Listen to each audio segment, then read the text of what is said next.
This question is from NEET 2017 examination. The statement of the problem says two blocks A and B of masses 3m and m respectively are connected by a massless and inextensible string. A और B को अभी उन्होंने एक string से connect किया है. The whole system is suspended by a massless spring.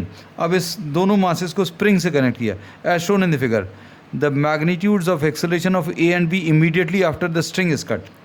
अब इसमें इन द प्रेजेंट सिचुएशन जो फोर्सेस एक्ट कर रहे हैं, नीचे की तरफ वेट काम कर रहा है और ऊपर की तरफ स्प्रिंग का फोर्स काम कर रहा है, and the spring force is k x. अब k x will be equal to the weight. अब k x is equal to weight है. वेट कितना है? m plus 3m into g. So we say that k x will be equal to 4mg. This is the present situation. अब इसमें इन्होंने क्या किया? Now the string is cut. अब यहाँ पर इन्होंने स्ट्रिंग को कट कर दिया. अब स्ट्रिंग को अगर कट कर दें तो this will start moving downward. ये बी ब्लॉक जिसका मास m है, इसका मास 3m है. तो अब forces which are acting on the A block, now we are drawing the FBD, the free body diagram of A. अब इसमें फोर्सेस क्या क्या काम करेंगे? नीचे की तरफ वेट काम करेगा और ये वेट कितना होगा? 3mg. और ऊपर की तरफ क्या काम करेगा? kx. As soon as this is cut, नीचे की तरफ 3mg और ऊपर की तरफ kx. So we say that the net force will be equal to ये kx माइनस 3mg. अब kx की वैल्यू किसके बराबर थी? 4mg और ये माइनस 3mg.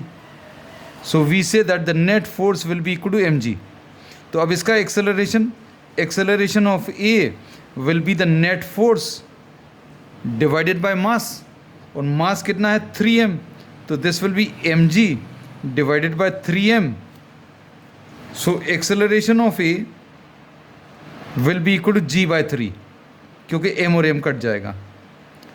अब इसका एक्सेलरेशन निकालें. So as soon as this is cut, जैसे ही अभी आपने स्ट्रिंग को कट किया तो स्प्रिंग का तो कोई भी काम नहीं बचेगा. जैसे ही कट करेंगे ये नीचे की तरफ mg फोर्स से जाएगा. So now the free body diagram of B, अगर आप कंसिडर करें free body diagram of B, तो इसमें नीचे की तरफ mg काम करेगा. So force will be equal to mg, और इससे एक्सेलरेशन अगर आप निकालोगे so a will be equal to force divided by mass. तो इस बी ब्लॉक का मास कितना? m है, मतलब mg को आप m से डिवाइड करें. So the acceleration of this will be g. तो इसका एक्सेलरेशन g आएगा और इसका acceleration g by 3. So acceleration of a and b will be g by 3 and g. So first option is the correct answer.